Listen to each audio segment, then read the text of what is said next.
కేంద్ర ప్రభుత్వమే మొత్తమే కేంద్ర ప్రభుత్వమే చేసేది ఉంటే మరి గమ్మున ప్రెసిడెంట్లు పెట్టుకున్నారు కదా. నువ్వు మహిళలకి చేతిస్తివి, డ్వాక్రా మహిళలకి, యువకులకి చేతిస్తివి, నిరుద్యోగ వృత్తి లేకపోయా, దళితులకి అన్యాయం చేస్తేవి. ఎన్నో రోజులన్నా ఇలా నవంబర్ 4 కాడికెళ్ళి మొదలుపెట్టి ఇలా 11వ తారీఖు డిసెంబరు 38వ రోజు ఇవాళ దళిత బంధు కేసీఆర్ బొందలు పెట్టిందా? ఏం చేసాడు? 38వ రోజు ఏం ప్రశాంత్ రెడ్డి నీ భాషను అడగడానికి భయమా నీకు? ఏం కవిత గారు నీ అయ్యని అడుగు, దళిత బంధు చీ కొట్టినాక వచ్చి మళ్ళా ఎమ్మెల్సీలో కూడా కాదు దళిత బంధు ఏమైంది అయ్యా అని అడుగుపోయి. ఈ ప్రశాంత్ రెడ్డి ఏమంటాడన్నా కేసీఆర్ ఏం పిలుపుతాడు? బాపు ప్రశాంత్ రెడ్డి నీ బాపు నువ్వు దళిత బంధు ఏమైంది అడుగు, నిరుద్యోగ వృత్తి ఏమైంది అడుగు. మేము పెన్షన్ ఇస్తున్నాం, మేము పెన్షన్ ఇస్తున్నాం, మేము పెన్షన్ ఇస్తున్నాం. మా కవిత ఎమ్మెల్సీ పెద్దకి ఇచ్చిన పెన్షన్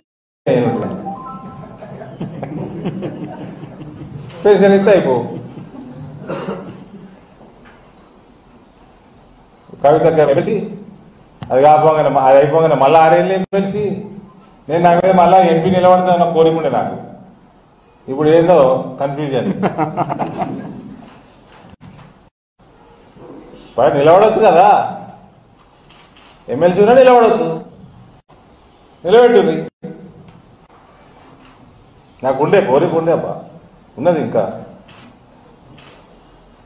మరి ఆమె గట్ట ఎమ్మెల్సీ అట, మరి మహిళలకి పెన్షనా? డ్వాక్రా రుణాలు ఏమని? పసుపు పంట మళ్ళీ వస్తుంది మార్కెట్కిగా. పసుపు పంటకి క్వాలిటీకి తగ్గట్టు, కర్కుమిన్కి తగ్గట్టు రేట్ వచ్చేటట్టు మేము చేసినాం. కర్కుమిన్ యంత్రాంగం పెట్టామేట టెస్టింగ్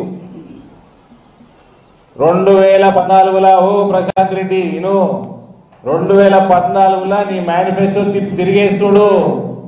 పసుపు రైతులకి ధర వచ్చేటట్టు ఎంఐఎస్ స్కీమ్ కింద మేము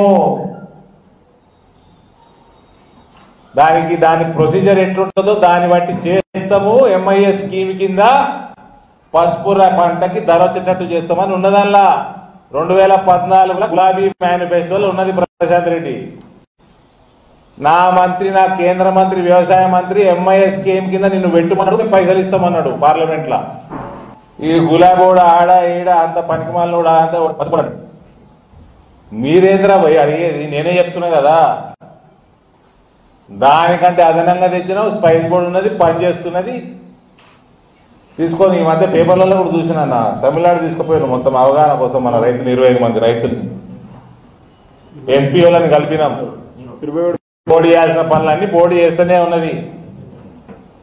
పంట నష్టపోయింది.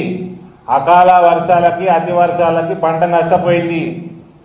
నష్టపోయిన రైతుకి ఏ రకంగా సహాయం అందిస్తావు? కేంద్ర ప్రభుత్వం అడుగుతావా? అడుక్కో. ధర మంచిగా రావాలి.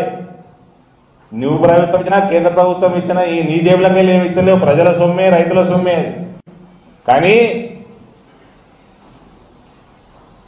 నీ కాన్స్టిట్యూషనల్ రెస్పాన్సిబిలిటీ టేకప్ చేసుకో. నువ్వు వాగ్దానం చేసినట్టు ఎంఐఎస్ స్కీమ్ కింద పెట్టు. ఇక వరి రైతు కన్ఫ్యూజ్డ్ ఉన్నాడు. ఇలా నాయన నవంబర్ 20వ తారీఖు ఆల్టర్నేట్ పంట చెప్తారని చెప్పిండా? కేసీఆర్ చెప్తారని చెప్పిండా? ఏం చేద్దాం? బొంద చెప్తారా? చెరుకు ఫ్యాక్టరీలు బంద్ ఉన్నాయి. మొక్క పని చేయమన్నాడు.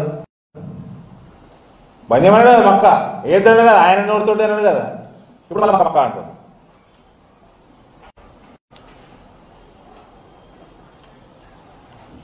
పసుపు కొన కొమ్ము కూడా ఉంటాం. మహిళా సంఘాలకు అప్పచెప్తాం. మన పసుపు మనమే శుద్ధి చేసుకొని, పౌడరింగ్ చేసుకొని, ప్యాకేజింగ్ చేసుకొని అమ్మేసుకుందాం, మార్కెటింగ్ చేసుకుందాం. మనం ఏమా మేము కూడా అదే అంటున్నాం. నువ్వు చెప్పింది చేయి. మేము చెప్తిమి, మేము చెప్పింది చేస్తేమి.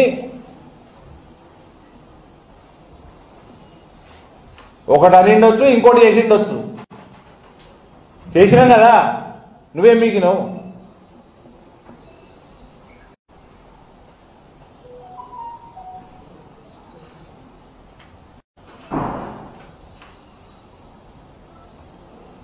మేము చేసిన దానికి పోయిన సంవత్సరం మంచి రేటు కూడా వచ్చింది, ఇప్పుడు కూడా చేసుకున్నాం. రానున్న కాలంలో రేట్ తక్కువ ఉంటే రేట్ ఎక్కిస్తామని చెప్తున్నాం, అప్లై చేయమంటున్నాం ఎంఐఎస్ స్కీమ్ కింద. చేస్తలేవు. అందరు రైతుల్ని నాశనం చేసిండండి. వరి రైతు లాస్ట్ల మీద వరి రైతులను కూడా ఇవాళ రోడ్ మీద గీడ్స్ వచ్చి అసలు బిక్కుమని నెక్స్ట్ అంధకారం కనబడుతున్నది. చెరుకు ఫ్యాక్టరీ తెరవనీకి ఏంది రోగమేంది ముఖ్యమంత్రికి?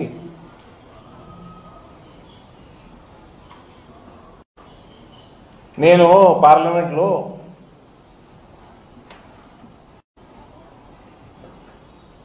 మేము ఎంటర్ అయ్యే గేటుకి పక్కకే ప్రధానమంత్రి గారు కాన్వాయ్ ఉంటుంది, ఆయన కాన్వాయ్ ఉంటుంది. ఆయన తిరిగే కారు మళ్ళీ దాని లెక్కని ఇంకొక కారు, అంటే ఎన్నిలో ఉన్నాడో తెలియద్దని అనుకుంటా, ఊహించుకుంటున్నాము. ఆ 2 కార్లు తప్ప అన్నీ కూడా టయోటా ఫార్చునర్. ఈ బక్కోనికి ఉన్నాయన్నీ ప్రాడాలి ఏంటికని చెప్పు. ఈయన చంపిండా? ఆయన చంపుతాడని ఇంటోడు చంపుతాడు, ఇంటోడే చంపుతాడు ఈయన, బయటోడు చంపాడు. నిజంగా మీరు చూసుకోండి, ప్రధానమంత్రి కాన్వాయ్లా అన్ని టయోటా ఫార్చునర్లు ఉన్నాయి, ఈయనకి టయోటా ప్రాణాలు అన్ని. అవసరమా తమ్ముడు చెప్పు? అవసరం అందరు. శాస్త్రి గారు చెప్పండి, మీరైతే ఎన్ని ముఖ్యమంత్రులు చూసారు మీరు? జీతం ఎక్కువ, మళ్ళా అందరు ముఖ్యమంత్రుల కంటే జీతం ఎక్కువ, రాష్ట్రపతి కంటే ఎక్కువ కానీ ఉండకూడదు. రాజ్యాంగం అంటే వచ్చింది ఈయనకి. అవసరమా చెప్పండి? ఈ పోగడాలు అవసరమా? 4 లక్షల కోట్లు తీసుకొని నువ్వు ఒక్క రైతుకు ఒక్కసారి రూపాయి సాయం చేయకపోతే ఒక్క పంట మీకు బోనస్ 8 సంవత్సరాల ఇందరు సీనియర్లు, యువకులు, పాత్రికేయులు అందరు ఉన్నారు. 8 సంవత్సరాల ఒక్క పంటకి ఒక్క బోనస్ చెప్పుని, ఒక్క ఫ్యాక్టరీ చెప్పుని. మనది వ్యవసాయం, అగ్రికల్చర్ రిచ్ డిస్ట్రిక్ట్ మనది. ఈ ప్రాంతం